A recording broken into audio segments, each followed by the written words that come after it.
Merhaba arkadaşlar, kanalıma hoş geldiniz. Bu videomda sizlere çok güzel bir motif göstermek istiyorum. Bu motifimizi zincir üstüne yapıyoruz arkadaşlar. Bu şekilde 11 tane zincir deliğini ben halka olarak birleştirdim. Bunun üzerine çok güzel bir örgü motif yapacağız hep birlikte arkadaşlar. Elinizde kalan küçük zincir parçaları varsa onları değerlendirebilirsiniz. Çantalarınızdan çıkan olabilir, kopan olabilir veya tuhafiyelerden de çok rahatlıkla bulabilirsiniz. Metre ile satılıyor bu zincirler arkadaşlar.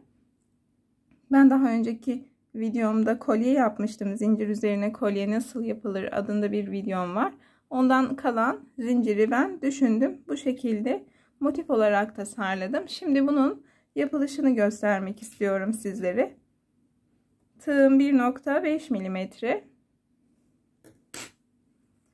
Bu rengimle başlıyorum ben.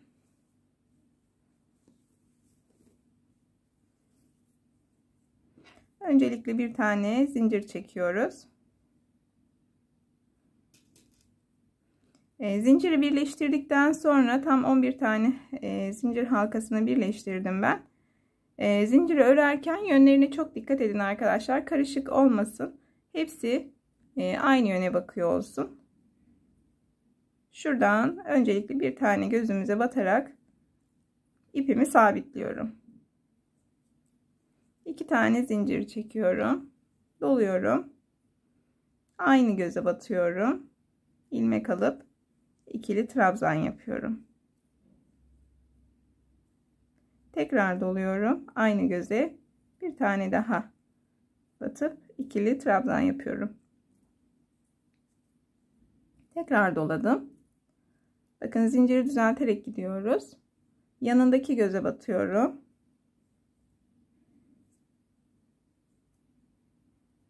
Tekrar ikili trabzan yapıyorum. Yine aynı göze 3 tane yapacağız arkadaşlar. İlk sırada yaptığımız 2 tane zinciri de biz trabzan olarak sayıyoruz. Yanındaki boşluğa da 3 tane ikili trabzan yaptık. Bu şekilde tekrar doladım.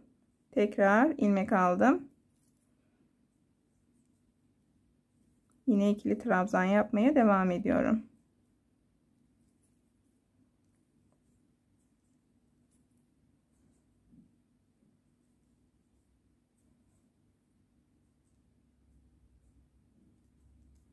Evet, bu şekilde arkadaşlar. Şurayı keseyim. Daha net görünsün.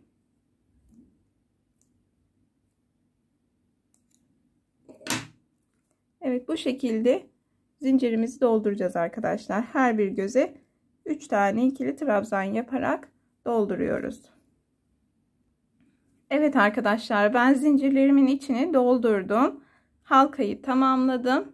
Burada birleştiriyorum.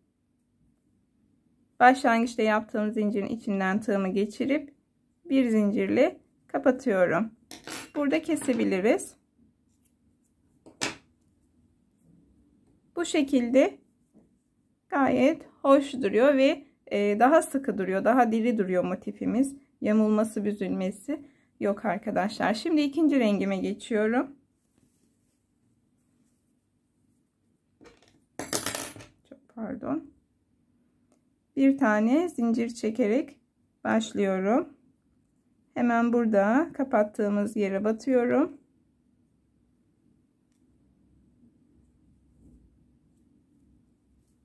İpleri de araya alıyorum.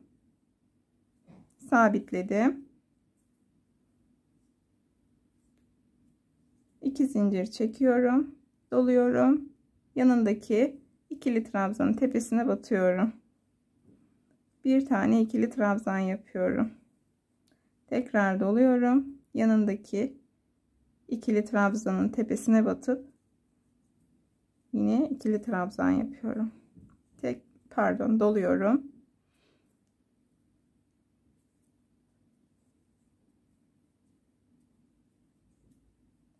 Bu şekilde arkadaşlar halkamı dönüyorum. Etrafı döndükten sonra sonraki sıra için geliyorum. Evet arkadaşlar, koyu rengimi de tamamladım. Ben başlangıçta yaptığım zincirin tepesine batıp yine kaydırma yöntemiyle birleştiriyorum. Bu şekilde bir zincir çekerek kesiyoruz ipimizi. Evet, bu şekilde. Şimdi üst sıraya geçiyoruz. Ben elimde kalan ipleri bu tarz küçük işlerde değerlendirmeyi çok seviyorum. Yeni ip kullanmıyorum arkadaşlar. Şimdi bir tane zincir çektim ve ipimi sabitledim. Hemen şuraya, başlangıçtaki yaptığımız ilk halkamızın dibine şöyle batıyoruz. Bu şekilde kalan iplerimizi de şöyle tutalım. Bir tane sık iğne yapıyoruz buraya. Öncelikli olarak ipimizi sabitledik. Alttan batıyoruz arkadaşlar. Sonrasında bir kere doluyorum. Arada bir tane boş bırakıyorum.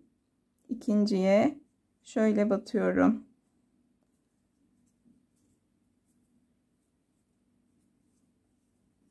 Ve ikili trabzan yapıyorum. Tekrar doluyorum. Aynı göze ikili trabzan yapıyorum. Tekrar doluyorum.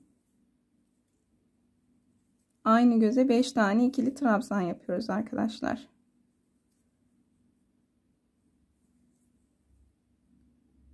Evet, 5.'yi yaptım. Şimdi arada bir tane boş bırakıyorum. İkincinin dibine batıyorum. Arada toplamda 3 tane halka oluyor. Pardon, 3 tane şurada ikili trabzan kalmış oluyor. Bu şekilde kapattım. Tekrar doladım. Arada bir tane bırakıyorum. İkinciye batıp tekrar ikili trabzan yapıyorum. Aynı gözle toplam 5 tane ikili trabzan yapıyoruz.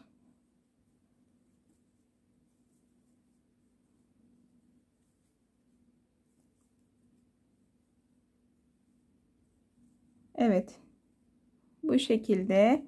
Şimdi arada bir tane boş bırakıyoruz. Onun yanındakine bu şekilde batıyoruz. Sık iğne ile kapatıyoruz. Şimdi arada toplam 3 tane ikili trabzanı boş bırakmış oluyoruz. Tekrar doluyoruz. Arada bir taneyi boş bırakıyoruz. İkinciye batıp 5 tane ikili trabzan yapıyoruz.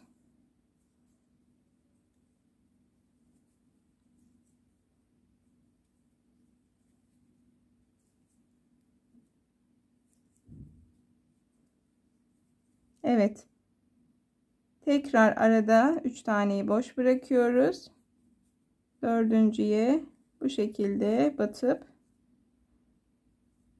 sık iğne ile kapatıyoruz arkadaşlar. Ben etrafını döneceğim. Bitirince geliyorum. Evet arkadaşlar, son tepeyi yapıyorum. Bitişi göstermek için tekrar videomu başlattım. Toplamda 11 tane tepecik olacak.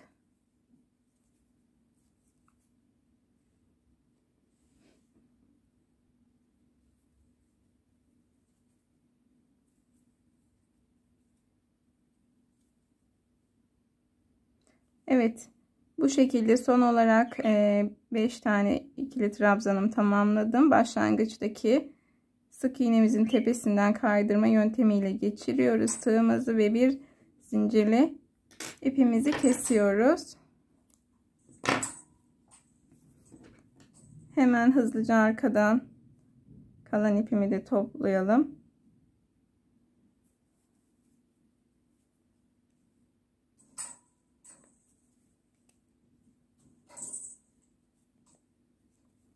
Evet arkadaşlar, motifim hazır. Gördüğünüz gibi gayet diri duruyor, sıkı duruyor. büzme yapmıyor. Bittikten sonra arkası bu şekilde ipleri temizleyeceğim. Bununla neler yapabilirsiniz? Sunum peçetelerinizi dekor amaçlı dikebilirsiniz. Runnerlarınızı dikebilirsiniz. Biraz daha büyük yapıp bardak altlığı olarak kullanabilirsiniz arkadaşlar. Tamamen sizin zevkinize kalmış. Beni buraya kadar izlediğiniz için hepinize çok teşekkür ediyorum. Videomu beğenip kanalıma abone olursanız sevinirim. Hoşça kalın.